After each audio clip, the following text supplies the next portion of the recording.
because usually the things surrounded by fear are the things that hold the most potential for our lives. Wow, what a fulfilling life, and at such a young age, it's so inspiring. That's what we want to do, is present fulfilled life. Overall, within Ninja, I guess it's helped me with my faith so much more than any other sport community I've been a part of.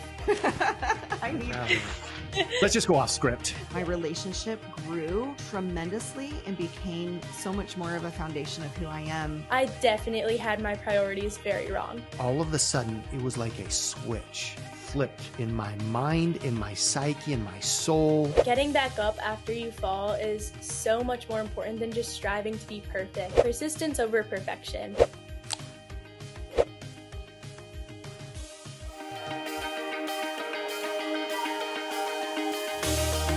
Hi, I'm Stephanie. I'm Seth, and this is The Forever Young Show. The most powerful force in this world is a woman who knows who she is, why she is here, and what she wants to accomplish. And that's where self-care comes in. As a woman, it is my opportunity and my responsibility to take care of me. Self-care for your mind. Self-care for your body. Self-care for your money. Our mission is to serve women as they fulfill their irreplaceable roles in families, society, business, the fabric of humanity. So let's get this show on the road. Addy Herman is an 18-year-old professional athlete and entrepreneur based in Pembroke. Is it Pembroke or Pembroke? How do they say it? Pembroke. Yep, broke. Pembroke, Massachusetts. I have this thing where I mispronounce things. And so we just want to make sure that I don't stand out as, oh, it's that guy who's not from Pembroke. So that's well, you're not, so it's okay.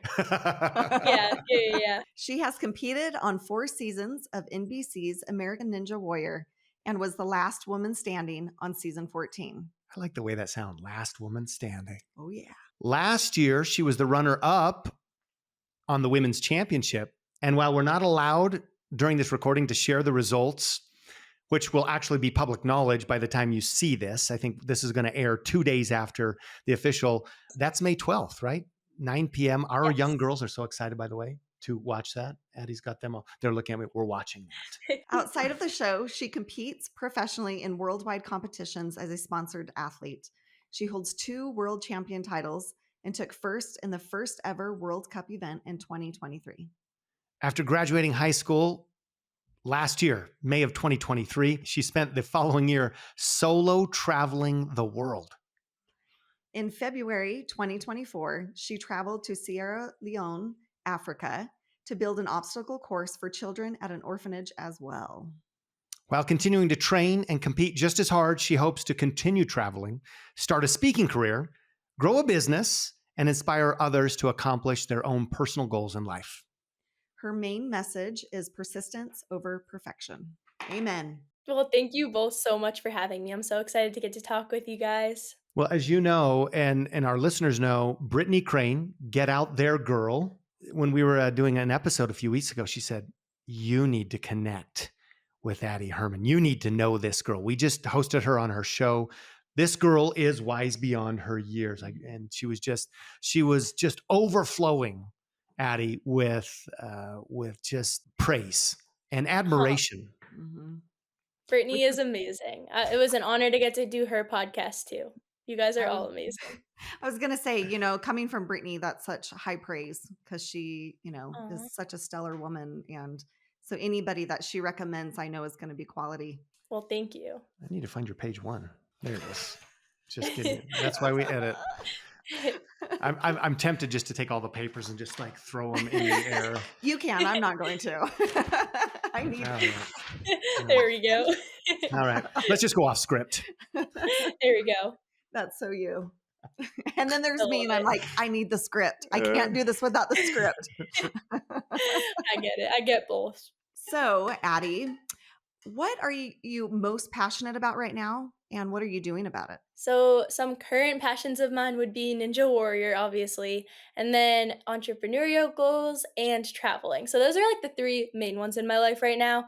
But overall, in all of my life, my main passion is God, which is really cool because he's intertwined in everything, the center of everything. So it makes everything else 100 times better too. But with Ninja Warrior right now, I competed on the women's championship, which will have aired. So that was super fun, super exciting. And then I have some big competitions coming up soon. So the first ever Olympic trial run is going to be in California this summer, and they had like a trial for the trial last year, which I won. So I'm really hoping to defend that title this year. So I've been training really hard for that, hoping that goes well. And then with my business goals, I actually started a Ninja Warrior class at my house. We have a 50 by 50 foot home rig that me and my dad built together a few years ago. So I started teaching kids in Pembroke, and we're up to like 60 kids per week.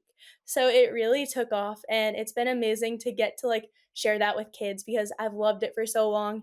It's what got me into ninja in the first place is going to a class like the one that I'm having now. So to be able to share that with them has been absolutely incredible. And then traveling. So when I graduated high school, like you guys said already, I decided to travel the world. It was mostly within the United States, but then I also went to Sierra Leone and Barbados. So Barbados was for a competition, which was the most fun comp I've ever been to. And then Sierra Leone, I got to build a ninja rig for kids in an orphanage and also teach them about God. So my life has been crazy busy recently with all of this stuff, but it's all things that I am so passionate about that it's been the most fun time ever. Yeah, as you're talking about, I'm like, wow, what a fulfilling life, and at such a young age, it's so inspiring for me. Oh, It's amazing. Fulfilled life. That's actually one of the I want to say the sound bites about the show. That's what we want to do is present fulfilled life and interview women who, amidst trials, hardships, setbacks, injury. I think we're going to get into that. Who are living their best lives, right, and living a fulfilled life. And at the heart of it for you is God. Your, and pre-show we talked a little about that. It reminded me of these little girls that you met pre-show, our two youngest, Addie. And the reason I wanted them to meet you, I mean, I want them to meet women of faith who are doing all kinds of things in life, right? It's not just this cookie cutter, vanilla, boring package, right? And what I loved in your intro, you said, I love all of these things. These are all my passions, but they're all tied through one common thread, or maybe for you, like a steel cable. yes. And that's your relationship with God and Yeah. the priorities. So we were having this conversation recently. I think you're going to get a kick out of this story. Where were we talking about? So we were listening to a country music song. Do you listen to any country music? I do. Some. I'm not like super big into it, but sometimes. That will change. So We'll get Alexa, there. add Addy Herman to the Mulder's Country playlist shared. So there's this country song by a singer, Ian Munsick. Okay, and the whole point of this song is this young man's marrying this woman, and he talking about in this love song, the reason I love her so much is that I'm second place to God, right? That's And I so love that cool. perspective from a man too, who's like, yeah, I know my place. Like I'm number 2 in her life.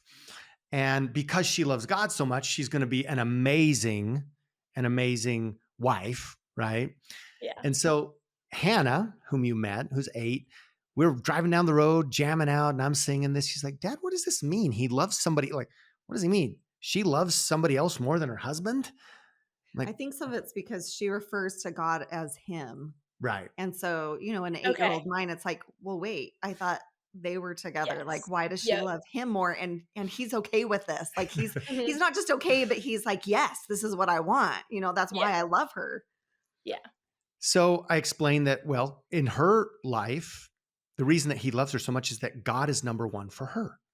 And they're married as husband and wife, and the husband is number 2, because if things are right with God, then things can be right in your marriage. And so you got to make sure that you get these priorities Correct. And so it's kind of been a theme the last week and a half in our home. We've had a little family discussions when we have family scripture study about who's number one, and I'll just pop quiz, who's number one? And they'll say, you and mom. I'm like, oh, God and Jesus, right? Heavenly That's Father and Jesus are number hilarious. one in our life. And you're number two, mom and dad, you're number two. And then they start going down and so-and-so is number three. And so on. It's this is kind of funny. Yeah. So we have a testimony meeting in our Mhm. congregation this past Sunday. So we all gather in fasting, and Hannah goes up in front of the congregation of 150, 200 people, and she's, I just want to bear my testimony. I want to share what I believe about Jesus. I love God and Jesus. They're number one. And then I can't remember who was number I don't two. think she said anything about number two. And my mom is number three. That's so funny. That's And hilarious. You could everybody, hear some people behind laughing. That's I was amazing, laughing. though. That is so cute. Yeah. a little off script. I already threw my papers. Yeah. What is your experience with other adults your Mhm. age, so young adults, Mhm. and their journey in faith? What are you seeing amongst your peers and their priorities in life? And you've been you get to travel a lot. You meet people from different backgrounds. You meet athletes from different backgrounds. What's been Yeah. your experience? Yeah, well, it's amazing because the Ninja Warrior community is unlike any other like community I've ever been a part of. The people in it are so uplifting and encouraging all the time. Like I'll be racing someone and they still want me to do my best because they know that'll push them to do their best. And it's just Mhm. that kind of like competitive nature while being so uplifting of other people. So that's truly been amazing. And within that, I found that a lot of people are Christian and have faith in Ninja, which has been so cool because I'll be at competitions and people will come up to me and be like, "Do you want to pray before you run?" Or I'll go up to other people, "Do you want me to pray for you?" And to be able to be doing my sport and have people coming up to me asking if they want me to pray for them, like it's just amazing. So overall, within Ninja, it's I don't know, I guess it's helped me with my faith so much more than any other sport community I've been a part of, which has been awesome. But I also can say there were times in my life where I definitely had my priorities very wrong. And there were times where I had Ninja above God, not even knowing that I did. I never would have said Ninja was above God, but it was the way that I was living and the way that I was viewing my sport, it definitely was. I remember like a specific time actually, I was at a competition and had 4 races, and I had to win one of them to move on. And I ran the first 3 and failed on like the stupidest obstacle on all 3 of them. So it was just a silly mistake. I didn't even know what was happening, but I had trained harder than I ever had, I think, in my whole life for this. It was around a year ago now. And before the 4th race, I was crushed, mentally crushed. I was like, I don't even want to do this last race. Like, this is it for me. After this, I'm probably going to be done with Ninja. Like, clearly, it's not my thing. And I was sitting by myself, journaling, and it just hit me. Someone DM'd me on Instagram saying, "My daughter looks up to you." And it hit me, and I was like, this is so much more than competing. Like, this is so much more than me trying to hit a buzzer or me not failing an obstacle. Like, I'm a role model for these younger girls looking up to me. And I was once that same young girl. Like, I was once watching the show, watching my favorite women on the show, looking up to them. And it hit me. And I remember I wrote down a prayer in my journal, and it was crazy looking back at it because I said, "God, please help me to make you my number one identity. Help me to make you my priority, and win or lose on this race, just help me to be a light for you." And I ended up winning that race, and I found the prayer in my notes on my phone like 5 months later. And I was like, this is crazy because that's when my mindset really shifted for the first time, and that's kind of the mindset that I've tried to carry with me through the rest of my competing. So that was like the first moment for me in Ninja where everything kind of shifted, and I was like, all right, my priorities have to stay God at the top. That actually made me tear up, just thinking the impact that you are having on so many people and how just that one little message, could inspire you to keep going and also turn to God more. Yeah, it was crazy for me even because I remember even finding it in my phone and being, like, shocked and being like, "That was such a God moment," because I know how I felt before that race, and after that race, it was just a different kind of joy that I had. Like, I wasn't even happy because I cleared, I was happy because, like, my identity was in something that couldn't be taken away. Beautiful. So you talked about how kind of at the beginning or how you got started in ninja was going to a class, kind of like what you're doing right now for others. Mhm. So what got you interested in ninja in the first place? So when I was younger, I was in every sport imaginable. I did literally everything and I never was good at team sports. I think I just like felt too bad when I lost for my team or like missed a play or something. So I stuck with the solo sports, rock climbing, gymnastics, swimming, things like that. I even did cross country for like a season. But nothing ever clicked for me. I always loved parts of the sport. I was always super competitive, especially having two younger brothers, but nothing clicked until ninja. And I got into ninja because I ended up having a pretty bad ankle injury in gymnastics. And I got an x ray at first and it came up negative. So I competed on it for a season. So it was like 6 months later. And it turns out it was broken, just super small. So by the end of those 6 months, I was like begging my mom, please take me back. Like it still really hurts. And my coach was making me compete on it. And she took me back, and there were like seven small little pieces of bone chipped off. Oh So no. then it was like 6 months of being in a boot over the summer. And during that time, I never missed gymnastics. Like, I really didn't. I missed the conditioning and the competing, but never the sport itself. So I was like, all right, it's time to find something new. We always watched American Ninja Warrior on TV as like our family movie night, which is so funny to think about now. But so my mom found a super local ninja gym. It was like 15 minutes from my house. I started and immediately fell in love with it. And this was when I was about 11 years old. So once I started, it was my favorite thing to do. I never looked back. Yeah, the rest is just history. I've been all in since that moment.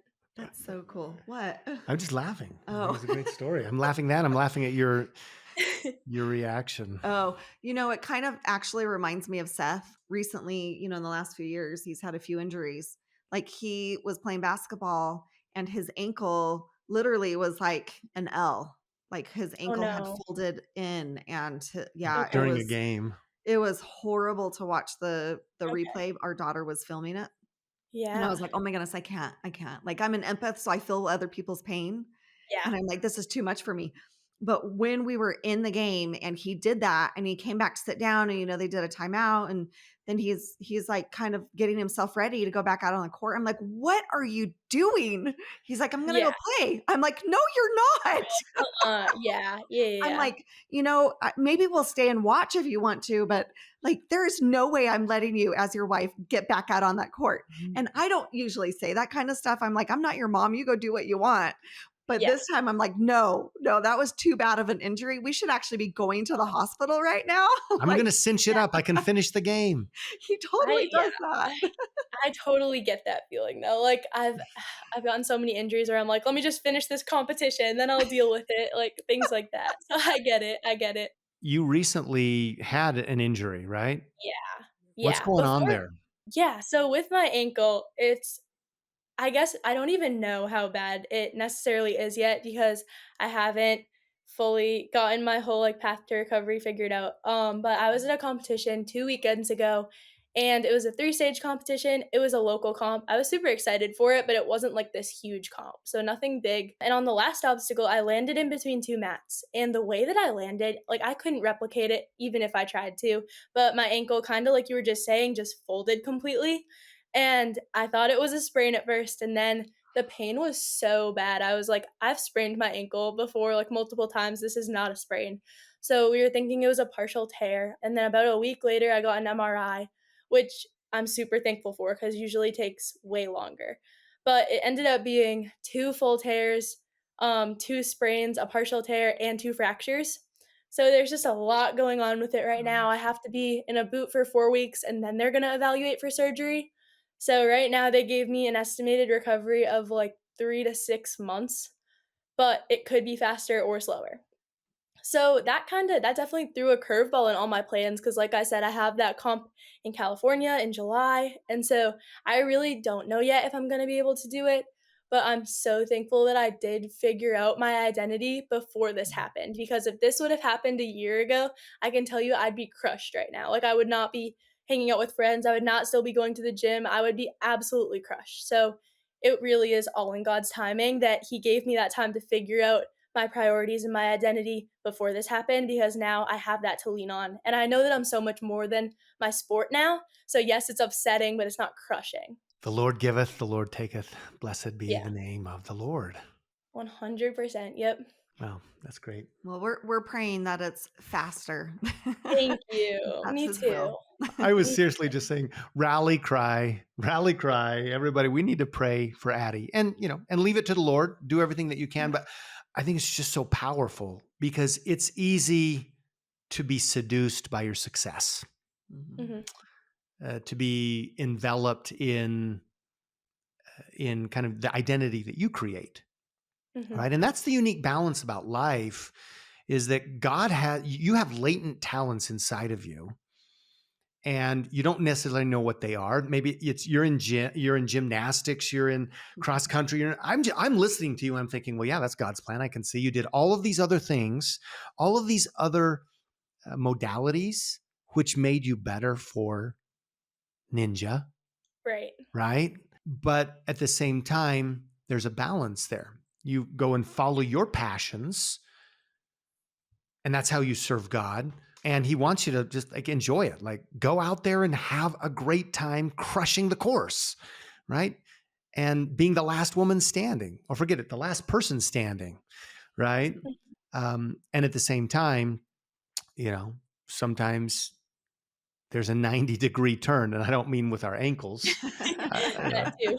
that too. That too. You're talking about being in the boot. So how active are you right now in the boot? What are you doing? A little more active than I should be, but I'm trying really, really hard to stay off of it. Um, I've been doing so I'll do obstacles still that I know I can't fall, which there's definitely a blurry line there, since you can definitely fail any obstacle, but things low to the ground. And then I can be weight bearing, which is a huge plus because that would have been Mhm. way worse if I couldn't. So it's been alright, definitely an adjustment, and it just got warm where I am too, so it's been pretty sad because we live on a lake, so I was looking forward to, like, wake Oh. surfing and all that. Like I said, it's okay, and I think one of the first things that I thought when I got, like, my MRI results back was, like, I've had I've had time now. I've had like a year to build up this idea of my identity, and I really feel like it was God kind of saying like, "Okay, now is your time to use that. Like now is your time to show other people that that's true and that you're not just saying that because you're often winning competitions and stuff like that, but you actually mean it." And so I really just tried to look at it that way and use it in that way. And not only teaching other people through my injury, but teaching myself. Like I've had to lean on God more than ever, prioritizing time with him has become something I've done way more, just to be honest, just because I've had that extra time. So I think it was God really telling me to slow down and remember to look at him and keep him first. So like I said, upsetting, but I know it's for a reason. So it'll be good. Absolutely.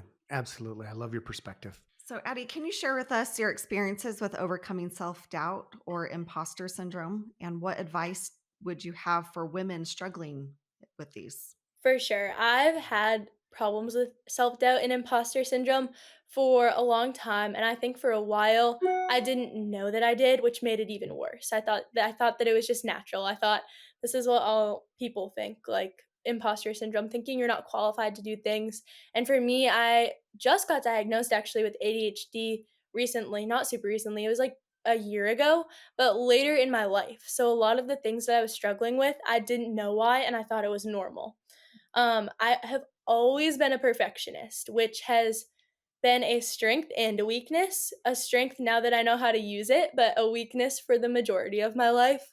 I've always just wanted to please everyone, and I've had this fear of disappointing people for as long as I can remember. And so, imposter syndrome and self doubt kind of just goes along with that because you can never please everyone. You can never be perfect all of the time. And it's not even good to be. That's not, we're human. Like, that's not how unfortunately, that's not how we operate. That's not ever gonna be realistic for anyone to obtain. So my journey kind of I guess working through that is because of ninja. So I am so grateful for this sport, but it really started, I'd say, there was a season in Ninja where I got second place at, like, every single competition for the entire year. So, like, every comp I'd go to, I'd always be so close to winning, but not there. And it was super frustrating because this was off of, like, a winning streak for me. So I went Mm. from winning every comp to this second place, and I started really doubting myself and my ability. I even started doubting, I guess, I don't know, I wanted to be lighter so that I could do obstacles better, which definitely ended up hurting me in the long run because I became obsessed with eating perfectly, working out perfectly. Everything was a routine. And if I did not follow that routine, in my mind, I failed. Mm. So it was an obsession and it was a unhealthy obsession. And I'd say to get over that, it took a lot of people who truly love me coming beside me and saying, Addie, this is not you. Like, this is not who you are. You don't have to do anything to make us proud. And I remember, again, actually, this was my sister who told me this. She told me to start treating myself like I'd treat my best friend. And I wouldn't be mad at my best friend for not eating perfectly one day or going and having ice cream with her friends for one day. And so for me, I was like, shoot, like something does need to change. It was a slippery slope. I was way too far into everything before I even realized what was happening. So with the whole food obsession thing, I lost so much muscle. It made my competing worse.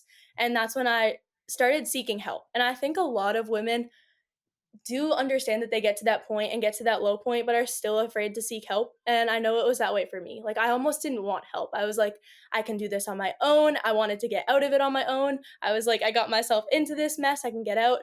So, for women, I would say there are people around you for a reason. There are people in your life who love you and who God has put there for a reason. Don't be afraid to lean on them and don't be afraid to ask for help because I know if it weren't for the people around me, I would have never made it out of the traps I had set for myself or the limitations I had put on my life. So I guess that's my main piece of advice regarding that. So you talked about being a perfectionist, Yeah. and it's your strength. It can be a Mhm. weakness. I remember being in the ministry full time as a 19-year-old young man, really seeking to be obedient because I know that obedience is the first law of heaven, right? Mhm. And my spiritual mentor in the field, I was actually in Asia. I was in Japan full time, and Okay. he said, you know what? You have this strength. You just need to make sure that that strength doesn't become your weakness. Mm. And you have this main message, which I feel like as I'm listening to you, I'm thinking, well, I can see this because I'm on the outside of your life. You know, we're observing. Oh, I can see how this strength that Addie has and the battling to make sure that that strength doesn't become your weakness is now your message. Mhm. What is that main message that you're sharing? Yeah, so right now, well, it has been for a while, it's persistence over perfection. Getting back up after you fall is so much more important than just striving to be perfect. And my perfectionism led me to so much fear in my life. And so on so many different levels, not just in Ninja. I noticed it first in Ninja, but in life too, I was afraid of disappointing people. Like I said, I was afraid of making wrong decisions or messing up God's plans for my life, which now I know can't even happen. But then in Ninja, I remember going into the gym and being afraid to do obstacles because I didn't want to fall in front of people. I didn't want to fail. And it hit me one time. I walked in and my coach said to me straight up, he was like, "You're going to run this course and I want you to fail. If you're not failing this speed course, it means you're not trying hard enough." He's like, "Once you fail on those obstacles, obviously we want you to get them and we'll work on it together. But you can be doing so much more than you're doing right now if you let yourself fail." And it carried over into my life more than I can even tell you. I stopped being afraid of what people would think, and that's the reason why I decided to take a gap year and not go right into college, which has benefited my life more than anything else. And then in Ninja, persisting through all those second places, persisting through times where I wanted to quit, getting back up again and doing it, that's the reason why I have the achievements that I have now. I would not have the titles that I have now if I was perfect all the time, because to fail to fail is to grow. If you're going to be afraid of failure, that means you're afraid of growth. And it took me a long time to realize that. But once I stepped out of my comfort zone in that way, it's been the biggest, I guess, step forward in my life, even though it sounds like like failure obviously sounds bad, but now it's just a push forward, not a setback. So that's what I hope to share with everyone in Ninja and outside Ninja. I think when you look at athletes, I think it's easy to look at athletes because we see them competing, but we can apply this to business, right? If you're on the road to recover your faith, you can look at at the people. I don't want to say ahead of you, but the people that you feel who are being successful in their faith, and it is so easy to look and say it just came together for them, right? Hmm. Or well, they're they've got these accolades, they're always winning. Yeah. And when you're not in that competition, it's so easy to look at the winners and say, well, that's they judge you, and frankly, and this is so dangerous, they judge themselves by Hmm. that little time on the podium, Mhm. Yeah. right? Yeah. Where, listen, like you have fallen more times than I have in my life when it comes to Ninja. And that's why Hmm. you're where you are.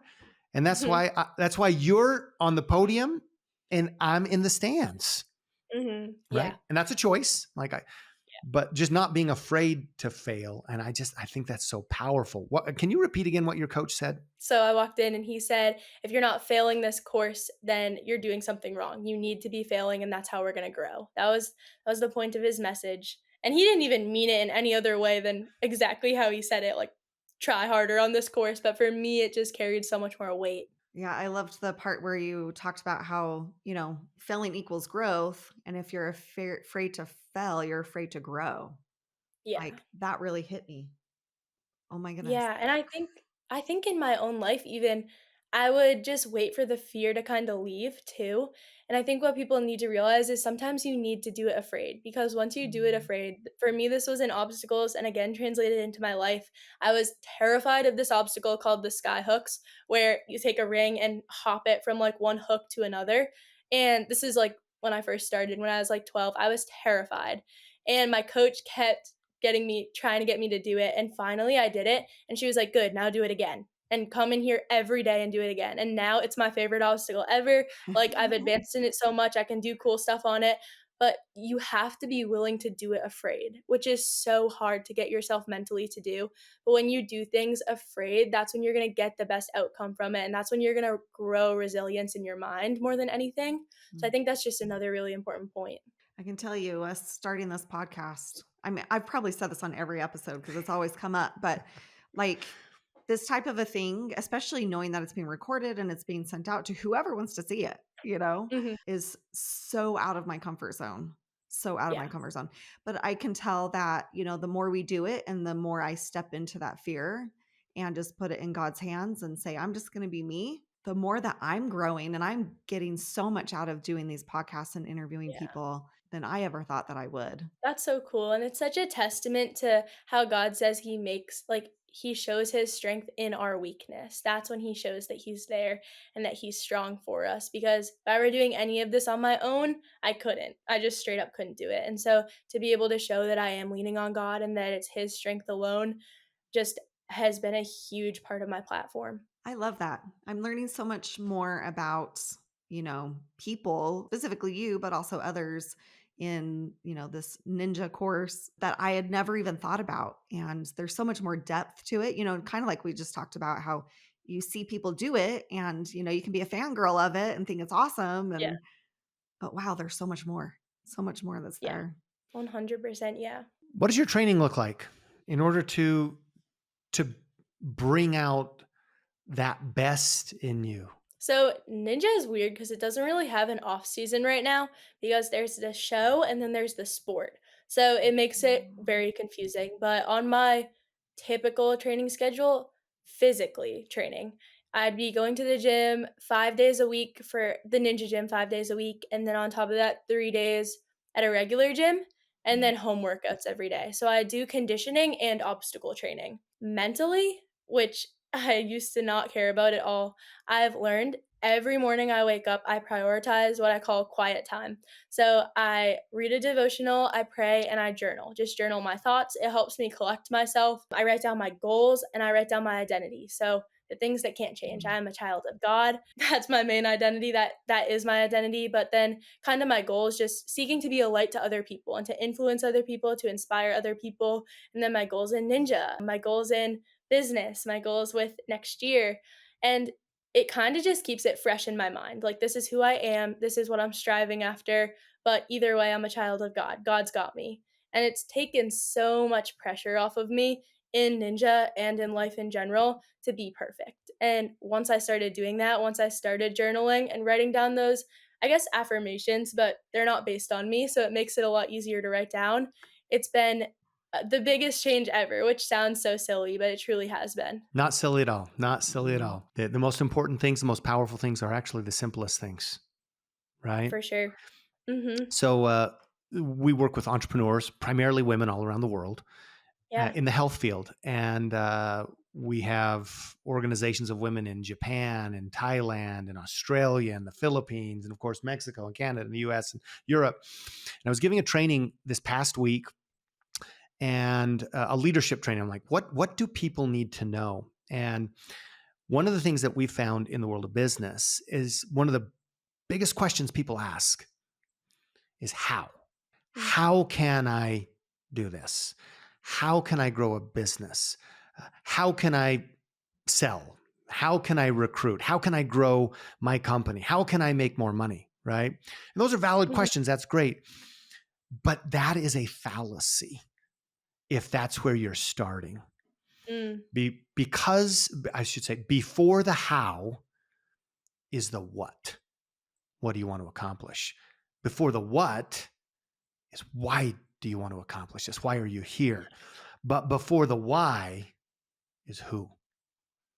Who am Mm. I? Right? Mhm. And that's what you said. I love that. Your Yeah. day starts off not with the how, not with the training, not with my goals even, but who am I? Yeah, that's so cool that you say that because something that just recently I've come to learn and I've been like using it in podcasts and in my speaking is I have been saying focus first on who you want to be and the rest will follow. Because if you're confident in who you want to be, you don't have to worry about those short-term goals or those things you'll accomplish because that will naturally overflow from who you are. And so hearing you say that about business is honestly so encouraging for me. Just to hear someone else say that. We were thank you. We were this is Stephanie's mojo. I'll tell you why I think it is, because when I met her, I could see what attracted me to her most was who she knew she was. Mm. And so we were literally in Asia. We did a tour with the two little girls, by the way. Imagine the four of us with, I'm going to exaggerate here, but 37 pieces of luggage Yeah. Yeah. on I get it. planes, trains, automobiles, bullet trains, taxis, private vans. And it Yeah. was epically crazy going through Tokyo Station, for Wow. example, with Mhm. thousands upon thousands of people here and there, trains going every direction. And us, these two ducks with these little ducklings, they're pulling their luggage. Yeah. And we had more luggage than we should have. We had recording equipment. We were actually Okay. recording and meeting with women and talking about Wow. their goals, their challenges, their perspectives. You know, Yeah. and we had cameras with us and tripods and lighting. Yeah, And everything. On top of all the other normal stuff. Mhm. and Stephanie's and we all four of us literally, it was like the Von Mulder family singers, right? Because we all had a part. We all had a part in this family show, and these girls were teaching hundreds of women about affirmations and about their perspective on how to build a business. An 8-year-old. And I will tell Mhm. you, as good as we did, they probably got more out of what those two little girls did, certainly than what I Yeah. presented. But Steph's, and maybe you'll speak to this, Steph's entire presentation was all about the power of affirmation, Yeah. which is that identity, that who piece. Mhm. Yeah. Well, and even before that, I'm trying to remember the quote. I'm a quote girl. I love quotes. Maybe Mhm. because sometimes, well, frequently I'm like, how do I, put my thoughts on paper? And so quotes Yeah. really speak for me. But there was one that I saw many years ago and it actually talked about and said, I don't remember it fully, but essentially it it's not just who I am, but it's whose I am, which Oh, is I love that. I'm God's. And so Yeah. everything else, it's him. He's the creator. Yeah. Yeah. That's so good. I absolutely love that. Let's jump in. So Stephanie does this. She does this business training, and again, we Okay. just with women from all different backgrounds, all different ages, in multiple countries, right? So traveling Mhm. around and walking them through, helping them to understand that identity. And we work with women from all different cultural backgrounds and faith backgrounds. So Okay. we work with people who are Buddhist. We work with people who are atheists. We work with people who are agnostic. And so Mhm. we live our faith, right? You Right. don't, but people don't always necessarily jive with, I am a daughter of God. They're not, that's not part of their construct Yep. yet, right? We're happy to Yes. model that and believe it, but you can still teach truth. Like, you might Yeah. not understand that you're a child of God, but you can understand that you've got all these other powerful aspects. Mhm. And maybe you could talk about, we would meet with women after that, and they would give us their feedback on which of the affirmations were the most powerful. I don't know if you remember any of that. So I started off with like 10 affirmations that I'm like, okay, Okay. these can be simple enough, especially because, a lot of people don't do affirmations and they're really simple. I am confident. I Yeah. am, I don't even remember. I don't remember all of them. I am enough, Yeah. like things like that. Yes. And one of them that I had thought to say at the end, and I'm like, this is so weird. Like, why am I saying this? But I was like, you know what? It's obviously coming from God. So I'm just going to say it. And, Mhm. I don't know if I'll ever know why, but fortunately, I actually did end up finding out why. This one woman, that we were interviewing and asking her, like what we had said had, touched her or inspired her.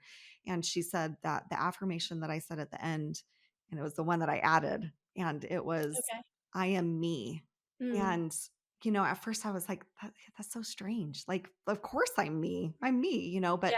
it was so powerful. And she had, if I remember correctly, she had expressed how it gave her permission to be who she is and to stop Mm. seeking permission from others around her. That's so good. And to stop being defined simply by the roles Yes, that that's she right. Yeah. fulfilled in life. Yes, like her biggest thing was being, a wife and a mother. And those are Mhm. beautiful and great blessings from God. There's so much more than just that to her Yeah. though, and it gave her permission to be able to, fully embrace those and love and accept those parts of her. That's yeah, no, that's amazing, and I think that's just, like it's awesome. I've, like, come to similar conclusions with affirmations before, and I've been talking to people who aren't, like, of the faith of just, like, a permanent identity, because it's when you put your identity in temporary things like your job, the money that you make, your income, even relationships, Oh, they're temporary and out of your control, and they can be taken away in a minute, and that's when those things are taken away, you're gonna be left with nothing, and so mhm, that's why it's so important, even if you aren't of the same faith, to put your identity in permanent things. Make it like you just said, like, I am me, like who you are, who you were created to be, or striving to be the best version of yourself, or making other people happy, being an inspiration to other people. And that's what's going to leave you fulfilled in the end, which is a big thing. Like feeling empty or fulfilled, it's based on the journey, not even the destination. mhm. Absolutely. That reminded me of, I don't know if you know this, but Seth and I both were previously divorced. And Yeah. so Wait, you were I married before? stop You do these it. interviews and you find out things you just didn't know. I mean, you think you know somebody.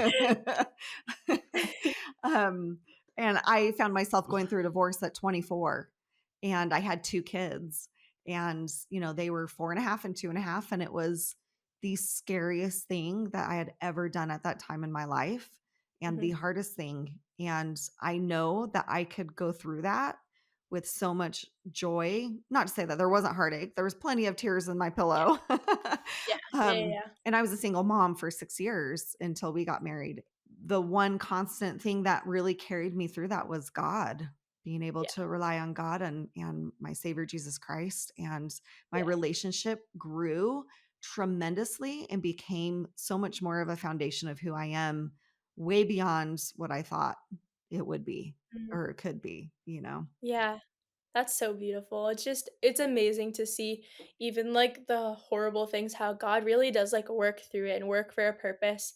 It's like Romans 8:28 is like my favorite Bible verse. It says God works for the good of those who love him and are called according to his purpose. And just knowing that all things do work together for the good of those who love God is the biggest, like the most amazing promise that God Mhm. ever gave, in my opinion. Like it's incredible what he does with broken things and broken people. Absolutely. I'm so much more than what I could be because, Yeah. I put myself in his hands and, sometimes you think you know what's best and then you realize, no, I'm so glad God has me. I'm glad he's Yeah. guiding my life. Yeah. I loved how you said, like, God carried you through, but you still were upset, like, you still obviously cried about it, and I think a lot of people, when they hear me say this, they're like, "Oh, it's just like, you're happy all the time, it's a all you're always gonna be happy," but, like, no, I get sad, I get frustrated, I get upset, it's just what you choose to do with that frustration that's different when your identity is in something different. I think we're going to jump into health side of things. But before we leave this mindset piece, when we talk about affirmations and those words, I am, right? A lot of affirmations will say, I am.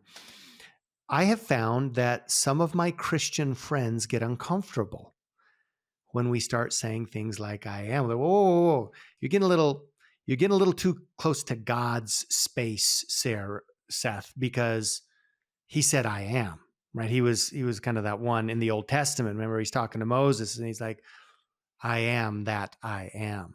Did you ever have a time where you were that was concerned you, or you're like, forget about it. I'm not going to worry about that.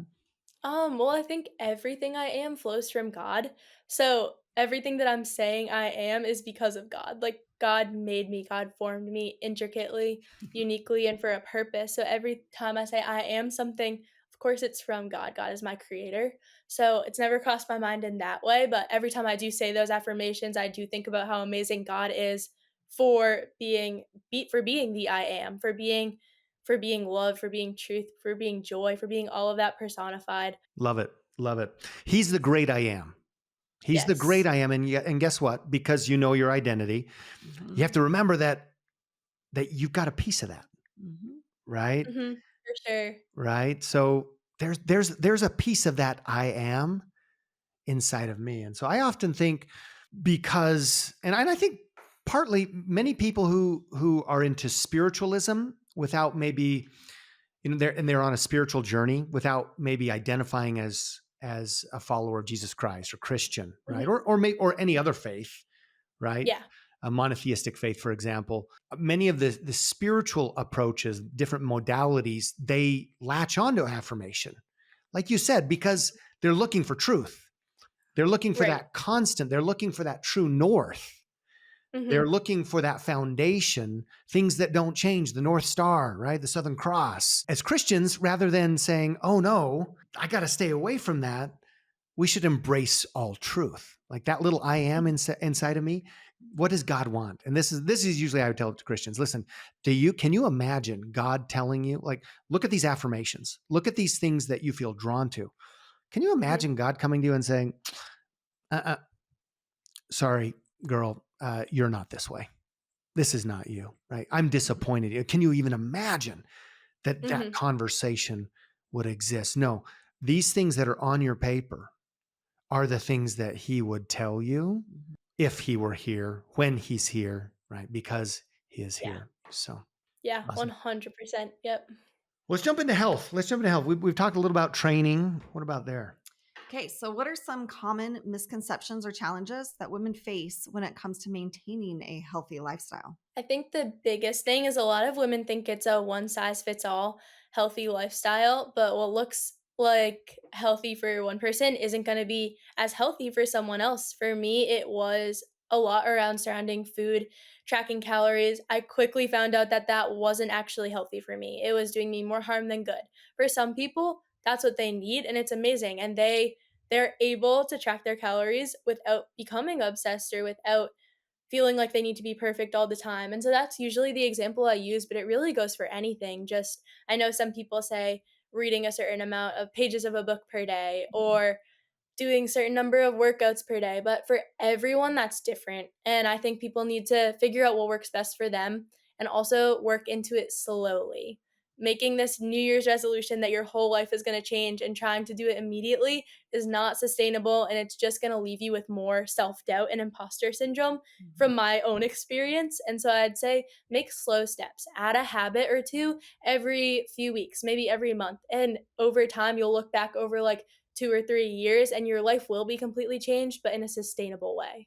I'm just laughing, wondering how many of all these books that I've been reading the last 20 years as an entrepreneur, why is Addie quoting from all of them? Because she's beyond her years. Like, like she's quoting, 10X, Grant Cardone, The Tipping Point, The Compound Effect. I'm like, man, this That's girl's, so funny. that's awesome. I'm gonna be honest, I haven't heard of any of them, but I'll give credit where it's due. It makes it even better. Oh, that's awesome. I need to be a better reader. That's something I'm working on. I listen to audiobooks and podcasts, but I always say I don't have time for reading, which I know is super important and healthy, but we're working on it. I think it's a modality. It's an avenue. Mhm. Yeah. Growing up, I hated reading, like Yeah. despised reading. I mean, you didn't necessarily enjoy reading. I still struggle with it. Like if I'm just honest, I Yeah. really do. Like I even went to, I don't know what you call her, but like an energy healer type woman. And she taught me how to connect the front two lobes of your brain to help Okay. you. Like if you like put, Wow. I've got my water bottle in my hands, but if you like, put pressure on them. So I would lay down kind of in child's pose and just do that for like 5 minutes or so. And then she's like, it helps to connect the front two lobes of your brain, and it should help you to read. I actually forgot about that till now. I started doing that, and I read more in that week than I had in years because That is crazy. yeah, it really, really was. I need to Wow. do that more so that I read again. Yeah. Yeah, that's so cool. So I hated reading growing up. You almost couldn't pay me to read. In school, Mhm. I never did well. I was in honors English, but it wasn't because of my reading. And Mhm. and because I didn't like to read and essentially wouldn't read, I didn't necessarily do really well in honors English. There came a point in my early adult career where I was transitioning out of being, kind of the employee mindset, work for somebody else. I worked for a great company, into I want to own my destiny. I want to compete, Mm. with my own brand. I want to have that freedom. And a friend handed me a book. I'm thinking, can you give it to me something like, can I have it different? Like, give me a different download, right? It was a book, but I read Back then, they didn't have podcasts. yeah, really, there weren't podcasts back then. I read that book and it changed my life. And all of a sudden, it was like a switch flipped in my mind, in my psyche, in my soul. And I became a voracious reader. Wow. I would go to the office and I mean, I'd have books, the classics in mindset and Yeah. business. And I'd go into, I worked for $1 billion New York Stock Exchange traded firm. And I'd go into department meetings literally with a classic a business book and mindset book in my, like I'm running to make sure I don't bump into anything as I read. And I remember one of my department heads, she said, "Man, Seth, you are really into that." And I said, "I am. I'm so hungry for knowledge and a way, right? The path Mhm. and the great thing about books and other modalities as well, mediums, they provide you with a pattern. Yeah. They don't do it for you, but they provide a pattern so that you can go build it Mhm. yourself. And so, whether it's books or honestly today, like you talk to me today, I'm like college education, you could probably find 5 books and 10 podcasts and focus on those for the next 4 years and get as much as you needed as going to, or Yeah. more, right? Oh, I should say, Mhm. and connecting yourself in the right communities. right? Call it Yes. a mastermind, call it a team, call it a group, and you could get more than maybe just sitting and going through coursework at, a university. So, Yeah. what are your favorite podcasts? Tell us what's on your podcast playlist. My favorite podcast is the Whoa, That's Good podcast by Sadie Robertson. I don't know if you've heard it. No. But it's amazing. It's so good. So the podcast is called Live Original, and then it's for sisters and friends. So it's this girl who she has a huge ministry platform. She's amazing, Sadie Robertson. She was actually on Duck Dynasty. So that's like where she started. Yeah. She was on that. That's where she started, but now she's just trying to be a sister and a friend to people who don't have one. So super similar to this actually, which is so cool to me. But that's definitely top one for me. When are you going on the podcast? Oh man, I wish. I wish. We'll have to tag her in the comments. Yes. She needs to know you, and she's going to want to know. She's going to be glad to know you. Mm-hmm. Definitely. Hopefully one day. That's the goal. Yeah. Yeah, but what you said about the books is actually it's so good because I hit a point like that, but my where I was just super hungry for learning, and that's another one of the reasons why I took the gap year because during that time I actually did like 15 different internships with people because I learn best through experience, through hands-on learning when I'm surrounded by it, not just through a screen or audio. So I went with different people in different businesses, entrepreneurs. I even did some with graphic designers and actually a corporate one too, which I found out wasn't for me. But it's good because I needed to find that out. And it was amazing getting to see how different people did business, how they got into it, learning from them. It taught me more than I could have learned in like high school and all the years combined, like 100%. So it was truly amazing. Just made me think about that when you were talking about it. What were some of the highlight experiences from these internships? Like, what sticks out? So Take us there. yeah. Well, so what I did was I drove down the East Coast, and this is by myself. So I drove down the East Coast, staying at different people's houses who I had met through the ninja community. So I've built a ton of good relationships, which has been such a blessing for me to be able to do that. So I wasn't alone. So I stayed with people that I knew. I stayed in so many different states, man. Yeah, I'm like pretty much every single one on the East Coast I stayed in at least once, and then I drove back up through Nashville.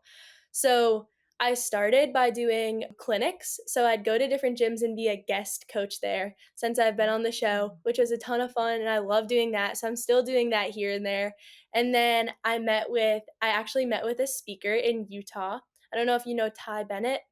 He's from Salt Lake City, and he's a speaker, a keynote speaker, and that was amazing. So that's definitely something I wanna pursue, and then I met with a bunch of different entrepreneurs who do different things. One of them had a car business, one of them started his own ninja gym, another one has, like, a decking company, so different things, but the way that they did things and I guess just the drive they had for it was super inspiring, and all of them told me it's gonna take a lot more work than a typical 9 to 5 at first, but they all said for them it was worth it because they were doing something that they loved doing.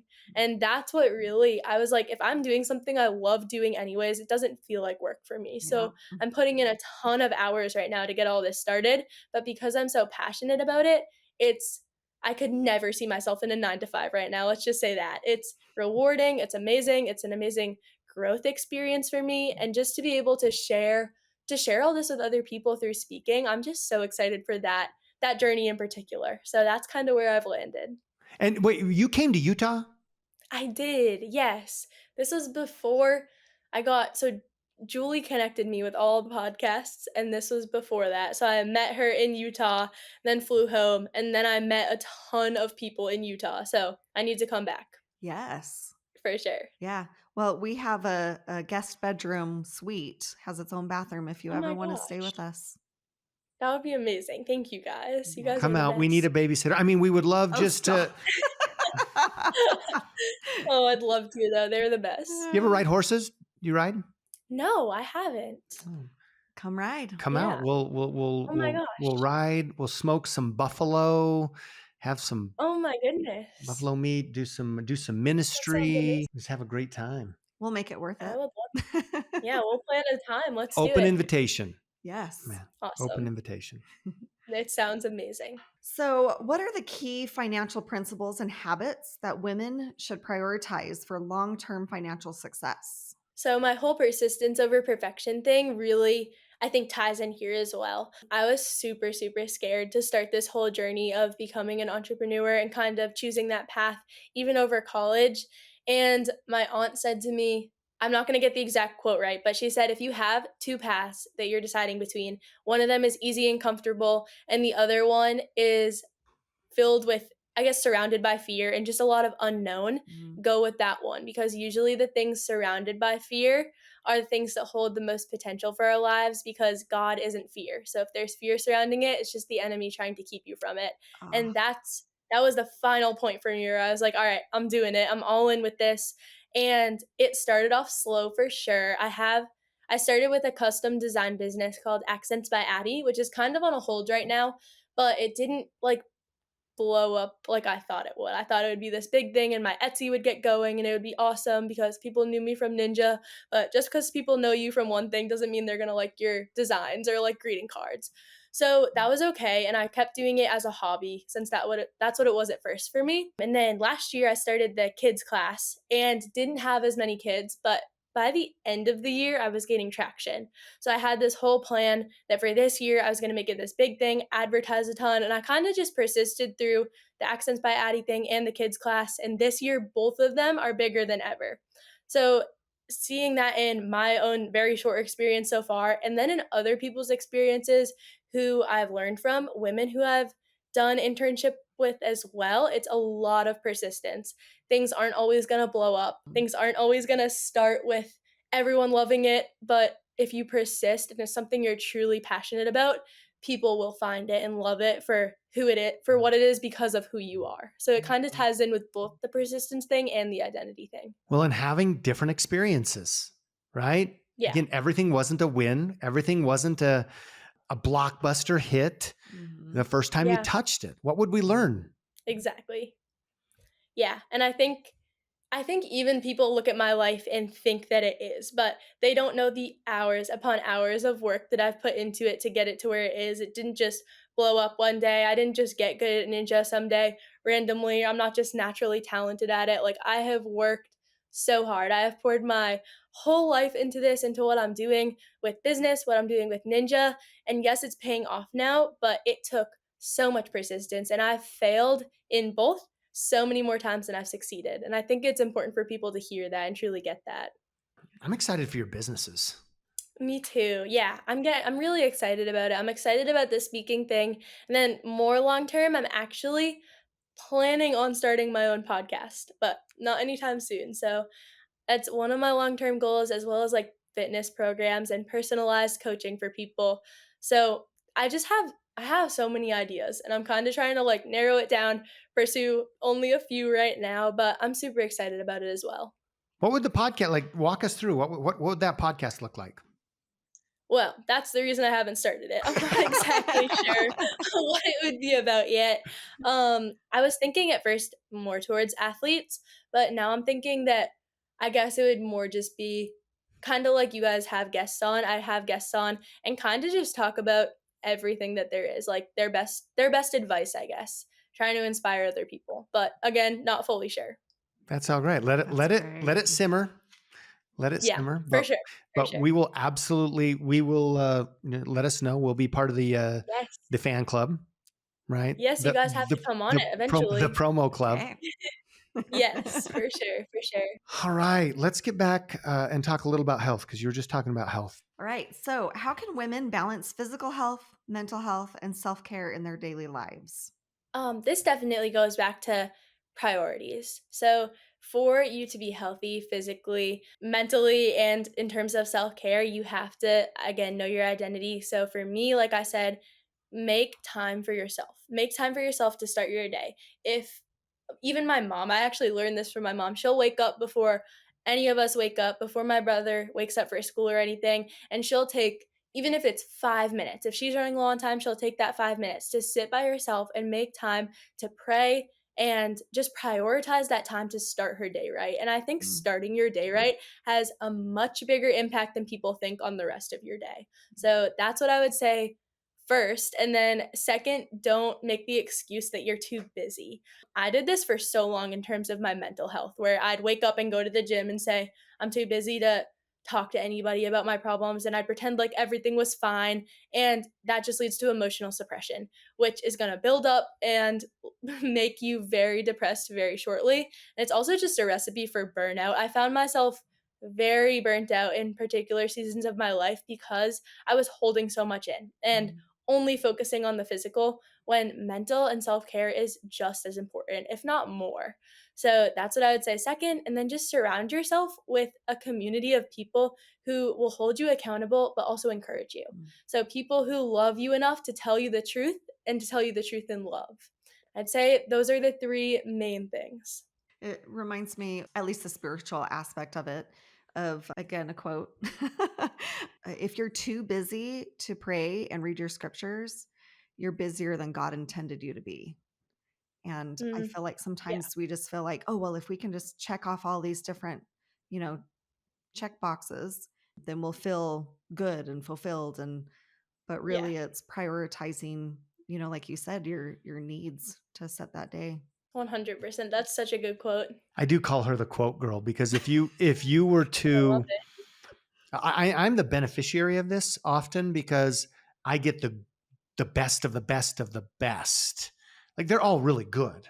Like Mhm. she doesn't snapshot, she doesn't screenshot so quotes.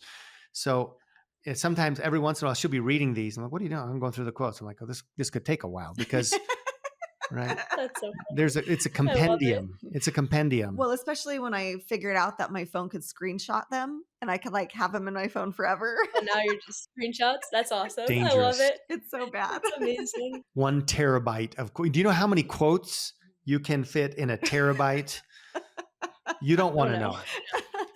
Oh my gosh. But I do. I That's ended up just hilarious. calling her the quote girl because That's she does amazing. connect with all these amazing thoughts that people wrote down. And I think I was going to bring up a quote, but I totally forgot it. How can women advocate for their own health and navigate the healthcare system effectively? Yeah, this one is like I said, so in gymnastics, this first happened for me where I had people telling me I was fine for 6 months, and it ended up making my injury way worse, especially because it was around growth plates. I was really young at the time. So it ended up being a big deal, and I almost had surgery for that, which would not have been good for the age that I was. And it was because, like, my mom listened to me right away. She took me in right away to the best doctors. But some certain people in my life just kind of played it off. And so I played it off in my head. I was like, it's gonna hurt for a long time. It's whatever. And then same thing with this ankle injury. I immediately, because of that, I think was like, it's just a sprain. It'll be fine. So I did keep doing stuff for another 2 weeks, and I don't know if it made it worse or not, but I think like I'm speaking just as much to myself here, not being afraid to say like this is worse than like I guess not taking the "you're fine" Mhm. when something clearly is wrong as just immediate truth. Like, look into things, ask for help, like, seek to find real things. Don't just take what people say and say, "Okay, I'm fine," because someone's saying I am. Well, and trusting, your intuition or your gut, Yeah, that God's and that's a telling big you thing. Yeah, to look into it because, yeah, at the end of the day, we're all human, but God really right, knows what's going on. And so if we right. follow that, I was just telling, we actually just had a grandchild a few days ago, Oh, this beautiful congratulations. Oh my little girl. gosh. And Aw. I was talking to them about my experience with my second child and how Mm, I had an epidural in the hospital when I was in labor.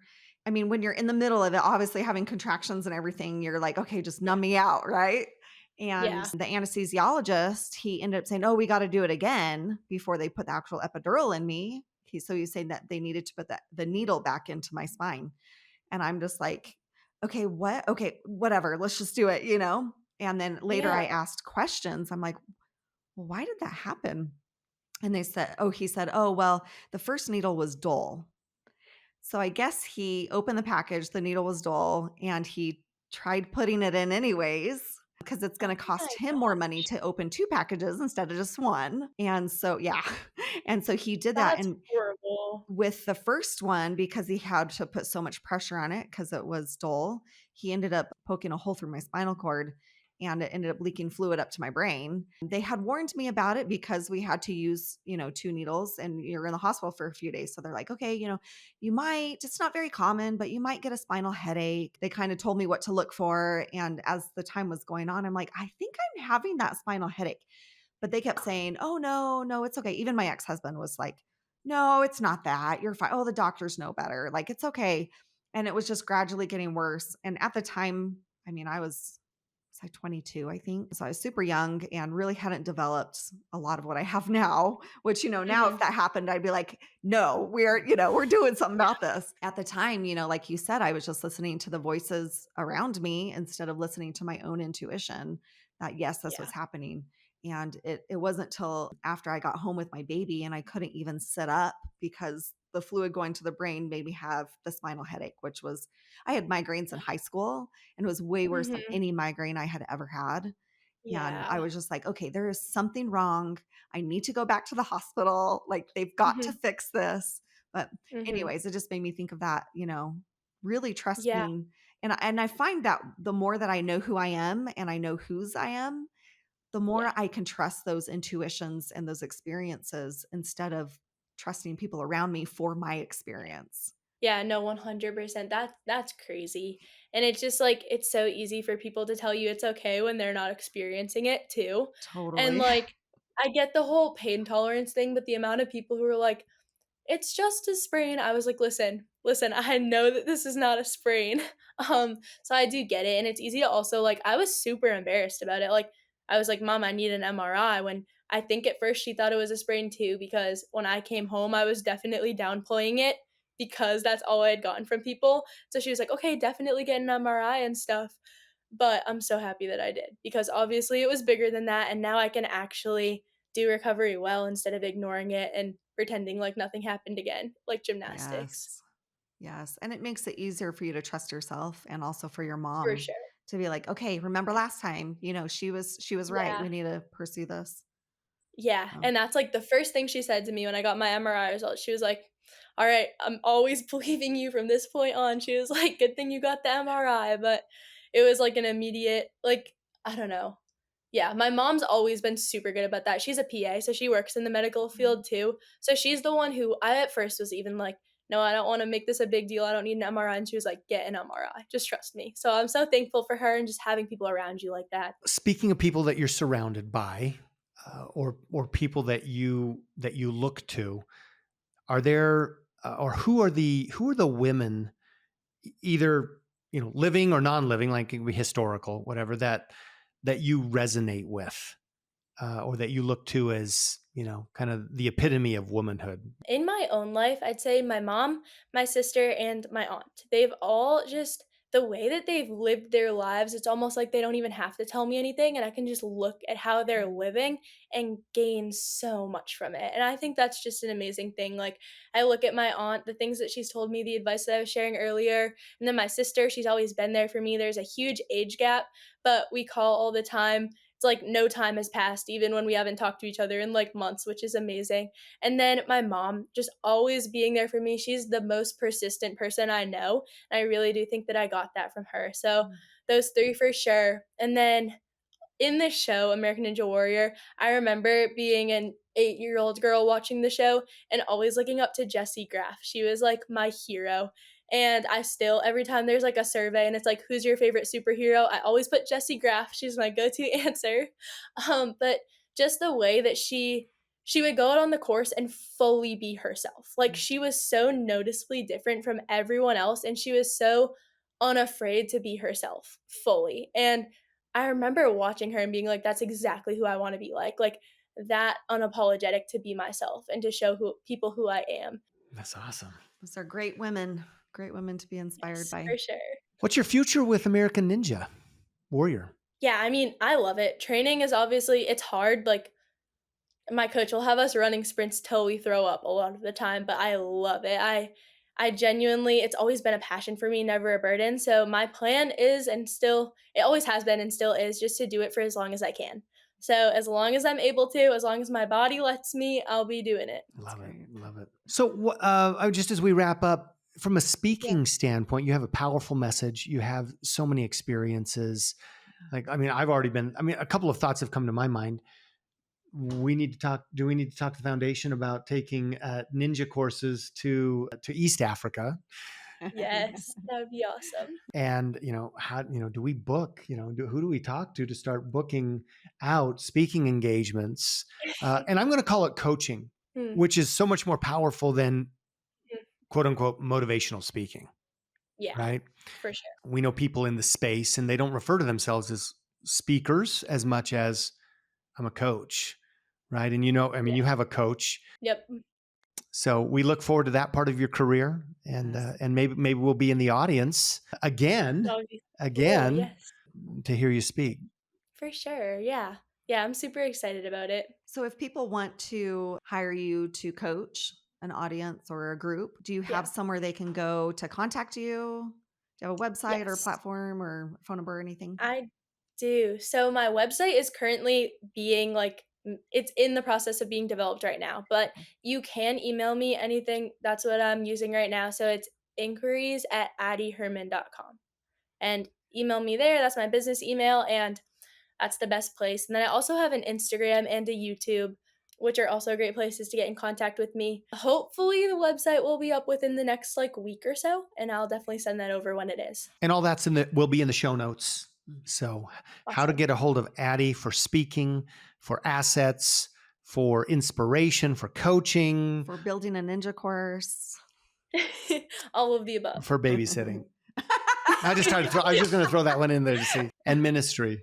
Yes. Uh, Number sure. one.